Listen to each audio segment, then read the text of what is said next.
Welcome back दोस्तों। मैं आशीष आपका स्वागत करता हूं आपके अपने सेशन टाइम में। तो हम क्या कर रहे थे, हम छठी क्लास का मैथ कर रहे थे और हमने तीसरा चैप्टर स्टार्ट किया था जिसका नाम है संख्याओं के साथ खेलना। और हमने पिछले वीडियो में 3.3 प्रश्नावली स्टार्ट कर लिया था और हमने 2 क्वेश्चन कर लिया था। अब बिना देरी के हुए क्या करते हैं, आगे के क्वेश्चन करते हैं। देखिए तीसरा क्वेश्चन क्या कह रहा है, विभाज्य की जाँच करते हुए हमें क्या करना है, निम्न में से कौन सी संख्या 6 से भाग होगी या नहीं होगी, हमें वो पूछ रहा है। ठीक है, विभाज्य होगी मतलब क्या कह रहा है, वह संख्या ज्ञात करना है कि जो हमें तीसरा क्वेश्चन गिवन है कि वह संख्या जो 6 से पूरी तरीके से भाग होगी या नहीं होगी। तो देखिए 6 कैसे भाग होती है, मैंने आपको बताया था। अगर कोई नंबर 2 से भाग हो जा रही है और 3 से भाग हो जा रही है तो क्या होगी, वो पूरी तरीके से क्या हो जाएगी, 6 से भाग हो जाएगी। ठीक है, अब क्या है, अब क्या है इसमें देखिए, तो 6 से भाग करने का दो से अगर पूरी तरीके से भागोगी और 3 से भागोगी तो वो 6 से भाग हो जाएगी। और 2 का रूल क्या होता है, अगर कोई भी नंबर में इकाई के अंक में क्या हो, 0 हो, 2 हो, 4 हो, 6 हो या 8 हो तो क्या होगी, वो पूरी तरीके से 2 से भाग हो जाती है। और 3 का रूल क्या होता है, कोई भी नंबर हमें गिवन है अगर उसको 3 से भाग करना है तो क्या होगा, सभी संख्याओं का योग अगर 3 का एक गुणज होता है तो क्या होता है, वो 3 से भाग हो जाता है। ठीक है, अगर कोई नंबर 2 और 3 दोनों से भाग होगी तो क्या होगी, 6 से भाग हो जाएगी। अगर कोई क्वेश्चन 2 से भाग होगा और 3 से भाग नहीं होगा तो वो 6 से भाग नहीं होगी। और इसी तरीके से अगर कोई क्वेश्चन 3 से भाग हो और 2 से भाग होगी तो वो 6 से भाग नहीं हो जाएगी। मतलब क्या कह रहा है, 6 से भाग होने के लिए हमें क्या 2 चीजें जरूरी है, 2 और 3 से पूरी तरीके से भाग होना जरूरी है। अगर 1 से भी नहीं होगी तो क्या होगी, वो 6 से भाग नहीं होगी। ठीक है, तो चलिए बिना देरी के हुए स्टार्ट करते हैं। क्वेश्चन क्या कह रहा है, देखिए 2,97,114 को हमें किससे अब चेक करते हैं कि 2 से और 3 से भाग होगी या नहीं। देखिए क्या कह रहा है, तो 2 का क्या रूल है, इकाई के अंक में क्या होना चाहिए, 0, 2, 4, 6, 8 होना चाहिए। तो क्या है रूल है, 4 है, तो क्या 2 से भाग होगी, हाँ होगी। तो 2 से ये तो भाग हो जाएगी। ठीक है, 2 से भाग हो जाएगी, 2 से विभाज्य है ये पूरे। ठीक है, विभाज्य हो जाएगी। और अगला क्या कह रहा है, अगला क्या कह रहा है, 3 से करने के लिए क्या है, इन सभी संख्याओं का योग क्या होगा, देखिए 2 + 9 + 7 + 2 + 9 + 7 + 1 + 4 + 4। तो कितना हो जाएगा ऐड करने पे, 2 और 9 11, 11 7 18, 18 1 19, 19 4 23, 23 4 27। तो क्या 27 3 का गुणज है, 27 3 का गुणज है या नहीं। देखिए 3 का गुणज क्या क्या होता है, 3 का गुणज क्या क्या होता है, हम लिख सकते हैं 3 का गुणज क्या क्या होता है। अगर हम सिंपल फंडे में कहते, देखिए 3 होता है, 6 होता है, 9 होता है, 12 होता है, 15 होता है, 18 होता है, 21 होता है, 27 होता है, 30 होता है, 33 होता है और 36 होता है, 39 होता है और इसी तरीके से आगे बढ़ते चला जाता है। तो देखिए क्या 3 का गुणज 27 नहीं है, तो क्या ये 3 से भाग हो जाएगी, हाँ ये 3 से भी भाग होगी। क्या हो जाएगी, ये 3 से भी भाग हो जाएगी, 3 से भी भाज्य है। तो इसका मतलब क्या है, विभाज्य होगी। इसका मतलब क्या है, ये संख्या जो होगी, ये जो संख्या है 2,97,144 क्या होगी, वो 6 से भाग हो जाएगी। तो ठीक है, तो इसको मैं क्या लिख सकता हूँ, क्या ये जो संख्या 6 से विभाज्य हो जाएगी। ठीक है, क्या हो जाएगी, 6 से विभाज्य होगी। ठीक है, 6 से विभाज्य हो गया। अब अगला संख्या क्या कह रहा है, 1,258। तो क्या इकाई के अंक में क्या आना चाहिए, 2 से भाग होने के लिए 0, 2, 4, 6, 8 होना चाहिए। तो 8 है तो क्या 2 से भागोगी, हाँ 2 से तो भाग हो जाएगी। ठीक है, और 3 का रूल क्या है, सभी संख्याओं का योग क्या हो, 3 का गुणा जो, तो क्या होता है 1 + 2 + 5 + 8। तो देखिए 1 और 2 3, 3 और 5 8 और 8 8 16। तो 16 क्या 3 का गुणज है, 16 3 का गुणज है नहीं, 15 क्या 18 है, 16 नहीं है। तो क्या कि ये 3 से भागोगे, 2 से तो हो रही लेकिन 3 से नहीं भागोगे। मैंने क्या रूल बताया, अगर कोई नंबर 2 से भाग, अगर 2 और 3 से पूरी तरीके से भाग हो रही तभी 6 से भागोगे। अगर कोई से भी अंक से 2 या 3 में से एक से भी नहीं भाग रही तो वो 6 से भाग नहीं होगी। तो क्या यह अंक 6 से भाग नहीं होगी। तो हम क्या लिख सकते हैं, 6 से विभाज्य नहीं है।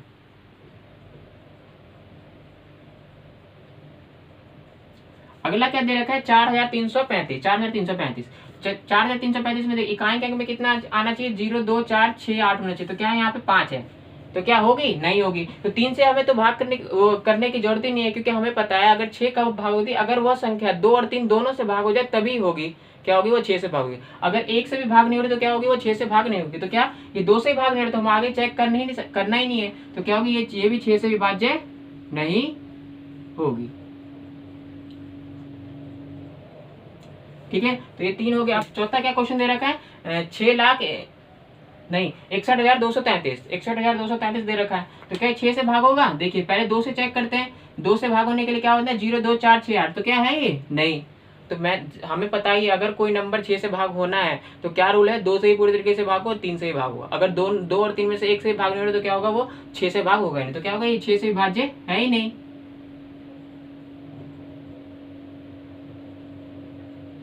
अगला क्या कह रहा है, अगला क्या दे रखा है, देखिए अगला क्या दे रखा है 9,01,352, 9,01,352 है। तो क्या देखिए इकाई अंक में कितना है 2, तो क्या 2 से भाग होगा, हाँ 2 से तो भाग हो जाएगा। अब 3 से चेक करते हैं, 3 का रूल क्या है, इन सबको ऐड करना। तो 9 + 0 + 1 + 3 + 5 + 2, तो क्या हुआ 9 और 1 10, 10 3 13, 13 5 13 5 18, 18 2 20। क्या 20 3 का गुणज 20 है, नहीं है। तो क्या होगी 2 से तो भाग हो रही, 3 से भाग नहीं होगी। तो क्या 6 से भाग होगी, 6 से भाग भी नहीं होगी, क्योंकि हमें पता है 6 से भाग होने के लिए क्या है, वह 2 से भी भाग हो और 3 से पूरी तरीके से भाग होना चाहिए।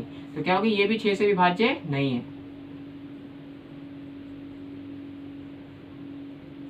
ठीक है, अगला संख्या क्या दे रखा है, अगला संख्या क्या दे रखा है 4,38,750। तो इकाई अंक में कितना होना चाहिए 0, तो 0 तो है, तो 2 से तो भाग हो जाएगी। 3 का क्या गुण है, इन सभी संख्याओं का योग, 3 + 8 + 7 + 5 + 0।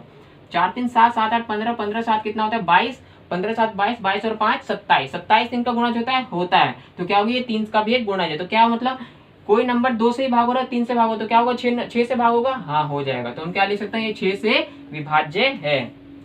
क्या लिख सकते हैं, 6 से विभाज्य है। ठीक है, 6 से विभाज्य है। तो अब देखिए 6 तक हो गया, इसके आगे और है तो हम यहीं पे कर लेते हैं सॉल्व इसको भी। देखिए 7वां क्वेश्चन क्या गिवन है, 7वां क्वेश्चन क्या गिवन है, 7वां क्वेश्चन गिवन है 1790 1790 184। ठीक है, और 8वां क्वेश्चन क्या गिवन है, 8वां क्वेश्चन क्या गिवन है 12,583। और 9वां क्वेश्चन क्या गिवन है 639 और 2 और 1 0। ठीक है, तो देखिए चेक करते हैं 2 से क्या, आप देखिए 6 से भाग करना है, तो क्या 2 से हो जाएगा, हाँ क्योंकि इकाई अंक में कितना है 4 है, हमें कितना चाहिए 0 2 4 6 या 8 में से कोई भी, तो क्या 2 से भाग हो जाएगा, हो जाएगा। 3 से चेक करते हैं, सभी संख्याओं का योग क्या होना चाहिए, 3 का एक गुणज होना चाहिए। तो देखिए 1 + 7 + 0 9 + 0 + 1 + 8 + 4। ठीक है, तो अब देखिए ऐड करते हैं, तो 1 और 7 कितना होता है, 1 और 7 8, और 8 और 9 17, 17 और 1 18, और 18 और 8 कितना होगा 26, 26 और 30। क्या 30 होता है 3 का गुणज, हाँ होता है। तो क्या ये क्या 6 से भाग हो जाएगा, हाँ हो जाएगा, क्योंकि ये 2 से ही भाग हो रहा है, 3 से ही भाग हो जा रहा है। क्योंकि हमें पता है अगर कोई संख्या 2 और 3 दोनों से भाग हो रहा है, तो क्या वो 6 से ही भाग हो जाएगा। तो हम लिख सकते हैं 6 से विभाज्य है। अगला क्या चेक करना है, 12,583। तो 2 से पहले चेक करते हैं, तो 2 से क्या हो जाएगा, क्या अंक में आना चाहिए, इकाई अंक में 0 2 4 6 8। तो यहाँ पे तो 3 आ रहा है, तो 2 से ही भाग नहीं हो रहा, तो हमें तो 3 से तो चेक करना ही नहीं, क्योंकि हमें पता है 6 से भागने के लिए कोई भी संख्या क्या हो 2 और 3 दोनों से भाग होना चाहिए। अगर 1 से भी भाग नहीं हो रहा तो क्या होगा 6 से भाग नहीं होगा। तो क्या ये 6 से विभाज्य नहीं है।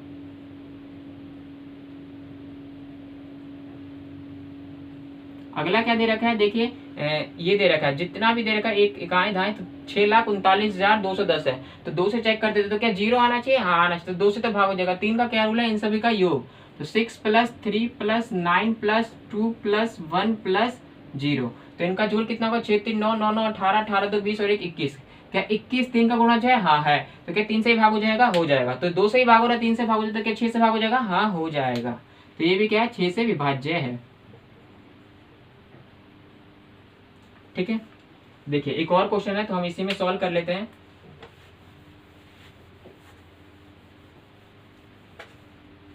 देखिए 9वां क्या कह रहा है, 9वां क्या कह रहा है, 9 हो गया। 10वां क्या कह रहा है 17,852, 17,852। क्या ये हो जाएगा 6 से भाग। तो देखिए पहले 2 से चेक करते हैं, तो क्या इकाई अंक में क्या आना चाहिए 0 2 4 6 8। तो यहाँ पे 2 है, तो 2 से तो भाग हो जाएगा। तो 3 से चेक करते हैं, तो क्या इन सभी संख्याओं का योग क्या होना चाहिए, 3 का एक गुणज होना चाहिए। तो हम जोड़ लेते हैं, तो देखिए 7 और 1 8, 8 8 16, 16 5 21, 21 2 23। क्या 23 3 का गुणज है, नहीं है। तो क्या हम कह सकते हैं ये संख्या 2 से तो भाग हो रही है और 3 से भाग नहीं हो रही है। और हमें पता है 6 से भाग होने के लिए क्या है 2 और 3 तीनों से भाग होना चाहिए। अगर 1 से ही भाग नहीं हो रहा तो क्या हो 6 से विभाज्य नहीं होगा। तो हम क्या लिख सकते हैं ये 6 से विभाज्य नहीं है।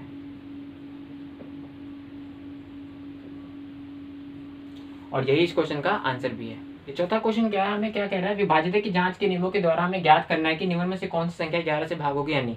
तो देखिए 11 से भाग करने से पहले हमें क्या ज्ञात करना होगा कि 11 से कैसे, नियम क्या था। 11 का नियम क्या था, जो भी संख्या हमें दे रखी हो तो उसके सम स्थान के संख्याओं का योग और विषम संख्या स्थानों का योग कितना, अगर 0 आता है तो वह नंबर क्या होगा, 0 से 0 आता है या 11 का कोई भी गुणा जाता है तो क्या होगा, वो संख्या 11 से पूरी तरीके से भाग हो जाएगी। तो चलिए देख लेते हैं। तो देखिए इसमें विषम स्थान का कौन कौन सा होगा, ये पहला स्थान, ये दूसरा स्थान, ये पहला और तीसरा स्थान। पहले स्थान और तीसरे स्थान का योग कितना है, 5 + 4 कितना होता है, 9 होता है। ठीक है, और दूसरा स्थान कितना है, 2 और 4। सम स्थान पे कौन सा है, ये वाला और संख्या और ये वाला, तो 4 और 5 कितना होता है, 9 होता है। तो 4 और +5 कितना होता है, 9 होता है। और इन दोनों का अंतर कितना होगा, 9 - 9 कितना होता है, 0। और 0 और 11, 0 आए या 11 का गुणा जाए तो क्या होगा, 11 से भाग। तो क्या ये संख्या 11 से भाग हो जाएगी, हाँ। तो हम क्या लिख सकते हैं, 11 से विभाज्य हो जाएगी ये संख्या। ठीक है, अब दूसरा संख्या क्या दे रखा है, दूसरा संख्या क्या दे रखा है हमें, देखिए दूसरा क्वेश्चन क्या दे रखा है। दूसरा क्वेश्चन दे रखा है 10,824। तो देखिए पहले विषम संख्या स्थानों का योग, तो विषम संख्या कौन सी हो जाएगी, पहली, तीसरी और पांचवी। तो 4 + 8 + 1, तो 4 और 8 12 और 12 और 1 13। और सम स्थान पे कौन सा हो जाएगी, 2 और 0 हो जाएगी। तो 2 + 0 कितना हो जाएगा, 2 ही हो जाएगा। तो 13 में से 2 हो जाएगा तो कितना बचेगा, 11। तो क्या 11 का गुणा जाए, हाँ है। तो क्या हो जाएगी, ये 11 से विभाज्य होगी, हाँ हो जाएगी। ये भी क्या हो जाएगी, 11 से विभाज्य हो जाएगी। ठीक है, अगला रूल क्या कहता है, अगला रूल भी देखिए, अगला भी क्या कह रहा है, अगला भी क्या करना है, 11 से भाग करना है। तो पहले विषम स्थान कौन कौन से होगी, पहला स्थान ये, तीसरा और पहला, तीसरा, पांचवा, पहला, तीसरा, पांचवा और सातवां। तो जोड़ लीजिए, तो 5 + 9 + 3 + 7। तो 5 9 कितना होगा, 14, 14 3 17, 17 और 7 कितना होता है, 24।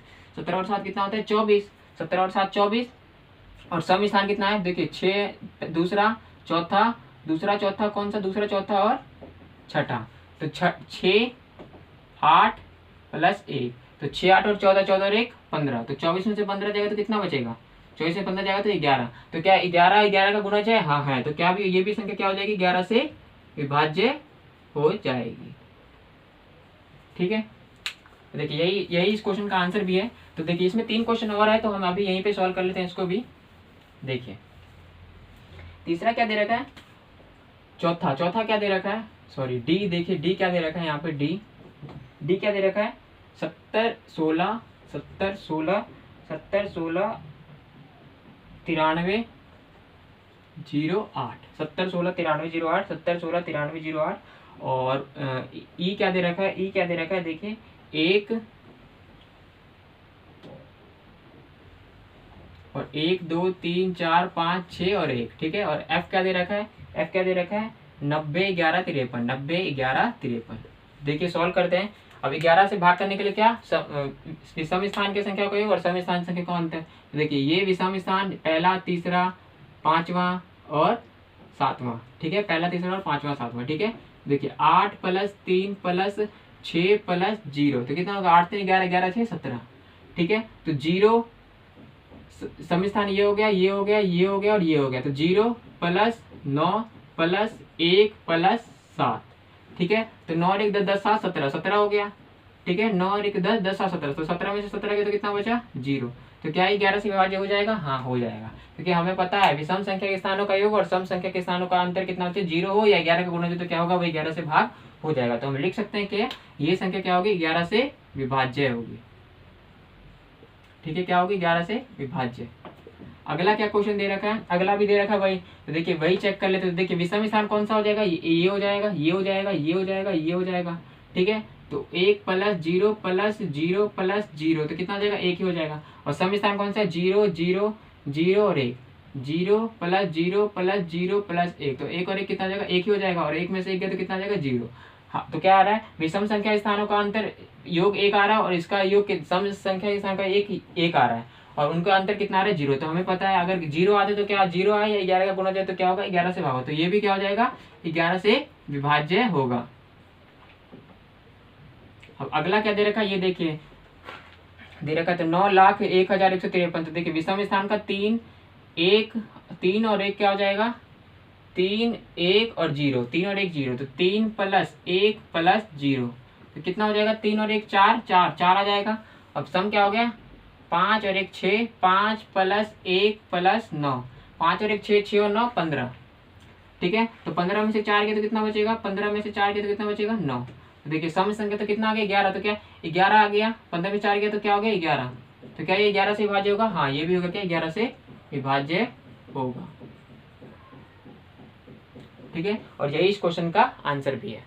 पांचवा क्वेश्चन करना है हमें कि निम्न में से रिक्त स्थानों का सबसे छोटा अंक तथा बड़ा अंक लिखना है तथा फिर चेक करना है कि वो 3 से भाग हो जाए, ठीक है। वो लिखना है हमें कि ये वाला क्वेश्चन दे रखा है, इसमें हमें सबसे छोटा अंक लेना है और सबसे बड़ा अंक लेना है, और फिर जो भी संख्या लेना है वो क्या हो, ऐसी संख्या लेना है कि वो 3 से भाग भी हो जाए, दोनों में वही करना है। तो हम पहला देखते हैं, तो इसमें सबसे छोटा अंक क्या ले सकते हैं। 3 से विभाज्य का रूल क्या है, सबसे पहले हमें पता है 3 से विभाज्य का रूल क्या होता है, सभी संख्याओं का योग क्या होगा। 3 का विभाज्य का रूल क्या होता है, 3 का विभाज्य का रूल,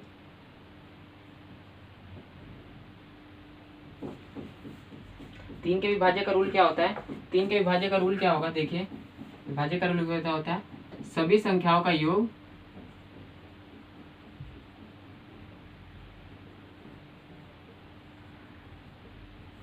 तीन का गुना जो। तो सिंपल है, देखिए सबसे पहले इसको चेक कर लेते हैं। अगर मैं यहाँ पे कुछ भी ना मालूम तो क्या होगा 6 प्लस, इसमें प्लस करना पड़ेगा। पहले सबसे छोटी अंक ले लेते हैं, सबसे छोटा अंक, ठीक है, सबसे छोटा अंक ले लेते हैं, ठीक है, सबसे छोटा अंक ले लेते हैं। देखिए सबसे छोटा अंक लेंगे तो क्या हो जाएगा, सबसे छोटा अंक ले लेंगे तो क्या हो जाएगा, यहाँ पे देखिए एक अच्छे से लिख लेता हूँ मैं। देखिए सबसे छोटा अंक क्या ले सकता हूँ यहाँ पे, तो ये है प्लस 6 प्लस 7 प्लस 2 प्लस 4, ठीक है। इसको सॉल्व करूँ तो कितना हो जाएगा, तो ये यहीं पे रहेगा प्लस 6 और 7 13, 13 और 2 15, 15 और 4 19, 19। तो सबसे छोटा अंक क्या ले सकता हूँ, 2 ही ले लूंगा, 2 ले सकता हूँ। अगर 2 लूंगा तो क्या 21 बन जाएगा, 2 लूंगा तो क्या बन जाएगा 21 बन जाएगा यहाँ पे। और 21 हमें पता है क्या होता है, 21 क्या होता है हमें, 21 क्या होता है हमें पता है क्या होता है, 21 3 का एक गुणा जो होता है। तो क्या ये 3 से क्या, तो यहाँ पे क्या लिख सकता हूँ, सबसे छोटा अंक 2 लिख सकता हूँ, ठीक है। और सबसे बड़ा अंक क्या लिख सकता हूँ मैं, अगर मैं यही कहूँ कि सबसे बड़ा अंक, सबसे बड़ा अंक, इसका मतलब होता है कि ये जो ऊपर लिखा है वही नीचे लिखा है। तो क्या हो जाएगा, यहाँ पे डैश है और इन सब का जोड़ कितना होता है 19 है यहाँ पे ऑलरेडी। देखिए दोबारा मैं लिख देता हूँ 7 प्लस 2 प्लस 4, तो कितना हो जाएगा प्लस 19, ठीक है। तो यहाँ पे 2 तो सबसे छोटा अंक ले लिया, तो बड़ा अंक क्या ले लूंगा मैं यहाँ पे, सबसे बड़ा अंक क्या ले सकता हूँ मैं यहाँ पे, बड़ा अंक ले सकता हूँ क्या मैं, अगर मैं 4 तो नहीं ले सकता। देखिए 21 है तो कितना लूंगा 2, 24 तो 5 क्या सबसे बड़ा अंक हो गया, नहीं। तो क्या ले सकता हूँ मैं, हाँ 8 ले सकता हूँ, क्या ले लेता हूँ मैं 8 ले लूंगा। तो और 8 में 19 क्या हो जाएगा 27 हो जाएगा, और 27 हमें पता है क्या हो जाएगा, 27 क्या होता है यहाँ पे, इसका गुणज होता है, किसका 3 का गुणज होता है, ठीक है। इसी तरह हो गया। अब देख लेते हैं, ये कर लेते हैं इसी तरीके से। तो सबसे छोटा अंक क्या होगा यहाँ पे, सबसे छोटा अंक ले लेते हैं। देखिए पहले सबसे छोटा अंक, ठीक है, सबसे छोटा अंक क्या होगा यहाँ पे ले लेते हैं। देखिए क्या होगा 4 प्लस 7 प्लस 6 प्लस 5 प्लस ये है, फिर प्लस का 2, 7 4 11, 11 6 कितना होगा 17, 17 5 कितना होता है 17 5 हो गया आपका 22 प्लस यहाँ पे ये है प्लस का 2, तो 22 2 24। तो ऑलरेडी हो रहा है 24। तो क्या ले लेंगे सबसे छोटी संख्या, क्या मैं 0 ले सकता हूँ, हाँ ले सकता हूँ। तो 0 होगा क्या इसका सबसे छोटी संख्या, तो क्या देखिए 22 और 2 कितना हो गया 24 हो गया। तो क्या 24 नहीं होता है, 24 होता है ना, 3 का गुणा होता है। तो क्या हो गया ये हो गया। अब क्या करना है, सबसे बड़ा अंक ले लेता हूँ, क्या लेता हूँ सबसे बड़ा अंक, सबसे बड़ा अंक क्या हो जाएगा, देखिए 4 प्लस 7 प्लस 6 प्लस 5 प्लस ये प्लस 2, ठीक है। ये कितना हो जाएगा, अगर इसको करूंगा तो सोलते 22 प्लस यहाँ पे क्या लूंगा प्लस में 2, तो 22 और 2 24 और क्या ले सकता हूँ मैं सबसे बड़ा अंक, 3 तो नहीं ले सकता हूँ, 6 भी नहीं, तो क्या 3 6 24 9 ले लेता हूँ, क्या लेता हूँ 9, क्योंकि सबसे बड़ी अंक ले लेना ना, तो 9 ले लेता हूँ, क्या लेता हूँ यहाँ पे 9 ले लिया मैंने सबसे बड़ी अंक। तो कितना हो गया ये 33, क्या 3 का गुणा जो होता है 33, हाँ। और यही इस क्वेश्चन का आंसर भी है। देखिए पांचवा क्वेश्चन ये है, निम्न रिक्त स्थानों में से ऐसा अंक लिखना है कि जो 11 तरीके से पूरा भाग हो जाए। और 11 से भाग करने का रूल क्या होता है हमें पता है, 11 से भाग करने का रूल क्या होता है, 11 से विभाज्य का रूल होता है कि विषम स्थान के संख्या का योग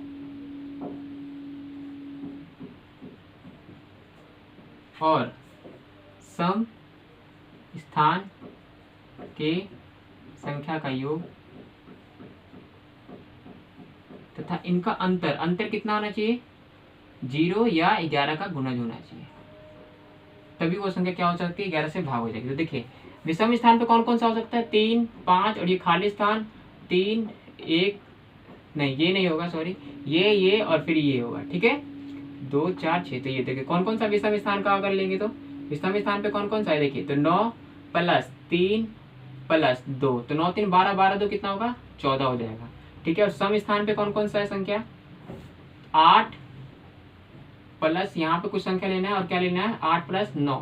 ठीक है, तो 8 9 कितना हो गया 17, 17 हो गया, 17 हो गया, यहाँ पे कितना हो गया 17 हो गया प्लस में, और यहाँ पे क्या बचेगा खाली स्थान बच गया। अब देखिए 17 में से 14 का तो कितना बचेगा 3 शेषफल बचेगा, कितना बचेगा 3 शेषफल बचेगा। तो हमें क्या चाहिए 11 का गुणज चाहिए, तो क्या ले लेंगे यहाँ पे 3, तो क्या होना चाहिए 7 बना, तो 7 जोड़ लेते हैं यहाँ पे ना, क्योंकि देखिए 7 अगर मैं ऐड करता हूँ इसमें, 7 अगर ऐड करता हूँ तो कितना बन गया, तो कितना बन गया 24, 17 24 24 बन गया ना। तो यहाँ पे 7 नहीं लेंगे, यहाँ पे ले लेंगे हम 8 ले लेंगे, क्यों ले लेंगे 8 ले लेंगे हम डायरेक्ट। ठीक है, 8 लेने के बाद क्या बन जाएगा, ये देखिए 8 लेने पे क्या बन जाएगा, देखिए 17 और 8 कितना बन गया, 17 और 8 कितना हो गया, 17 और 8 का हो गया आपका 25, क्या हो गया 25। और विषम स्थान सम स्थान कितना है 25 है, और विषम स्थान कितना है 24, तो इन दोनों का अंतर कितना हो गया 11। तो तभी तो क्या गया, अगर अंतर क्या होने विषम संख्या के योगों का, विषम संख्या के योग और सम संख्या के योग, ठीक है, जो विषम स्थान के संख्याओं का योग और सम स्थान के संख्याओं का योग, और उन दोनों का अंतर अगर 11 आ रहा हो, या क्या होना चाहिए 0 आ रहा हो, या 0 आ रहा हो, या क्या हो 11 का एक गुना जा रहा हो, तो क्या होगा 11 से भाग हो जाएगा। तो यहाँ पे क्या लिखेंगे हम संख्या जो रहेंगे, क्या लिखेंगे 8। ठीक है, यहाँ पे क्या होगा 8 होगा। इसी तरीके से आगे चलते हैं, देखिए ये वाला सवाल करते हैं हम। अब देखिए विषम स्थान पे कौन कौन सा है, विषम स्थान पे कौन कौन सा है 4 है 5 है, 4 और 4 2 है, एक ये होगा। ठीक है, ठीक है, तो क्या क्या लिख सकता हूँ 4 प्लस और ये डैश, तो 4 4 8, और 8 प्लस क्या होगा यहाँ पे कुछ संख्या होगा, और सम पे क्या क्या होगा संख्या, देखिए 8 होगा प्लस 9 होगा, और प्लस में क्या होगा ये होगा। ठीक है, और प्लस में 8, और 8 8 कितना होता है 16 16 24 25 हो गया, कितना हो गया 25। ठीक है, और दोनों का अंतर कितना होना चाहिए 25 है, और माइनस, तो यहाँ पे क्या डाले, अगर 8 डालेंगे तो कितना बचेगा, 8 डालेंगे तो कितना शेषफल बचेगा 17 बच जाएगा, कितना बच जाएगा 17 शेषफल बच जाना चाहिए। लेकिन कितना बचना चाहिए हमारे को, यहाँ पे अगर 8 डालेंगे तो कितना शेषफल बचेगा, यहाँ पे 17 शेषफल बच जाएगा। देखिए अगर मैं 8 डालूंगा तो कितना शेषफल बच जाएगा, यहाँ पे 17 शेषफल बचेगा, लेकिन बचना कितना चाहिए 11 बचना चाहिए, तभी तो क्या होगा, तभी तो होगा 11 का एक गुना हो जाएगा 11। इसीलिए तो हम यहाँ पे क्या लिख जाएंगे हम, इसीलिए हम यहाँ पे क्या लिखेंगे, यहाँ पे हम 8 ना लिख के क्या लिखेंगे, ये देखिए अगर 8 ही लेंगे 10 ले लेंगे तो क्या हो जाएगा 18, 10 लेंगे तो कितना हो जाएगा यहाँ पे 8 17, तो 17 में से 11 गए तो 17 में से 11 गए तो कितना 6, तो क्या इसमें 6 और ऐड कर देंगे, तो 6 और ऐड कर देंगे तो कितना हो गया 8 प्लस 6 कितना हो गया 14 हो गया, 8 प्लस 6 14, तो 14 माइनस कर देंगे तो कितना होगा 25 में 14 गया तो 11। क्या अब ये 11 का गुना जा जाएगा, हाँ हो जाएगा। तो हम यहाँ पे क्या ले लेंगे, यहाँ पे कौन सी संख्या ले लेंगे 6 ले लेंगे। ठीक है, 6 ले लेंगे, तभी तो 8 से 14 हो गया, 25 में से 14 गया तो 11, तो क्या होगा यही इस क्वेश्चन का आंसर है। इस तरीके से क्या होगा हमारा 3.3 पर्सनालिटी खत्म हो गया। तो आशा करता हूँ कि आपको वीडियो अच्छी भी लगी हो। तो अब हम मिलते हैं नेक्स्ट वीडियो में, तब तक के लिए नमस्कार।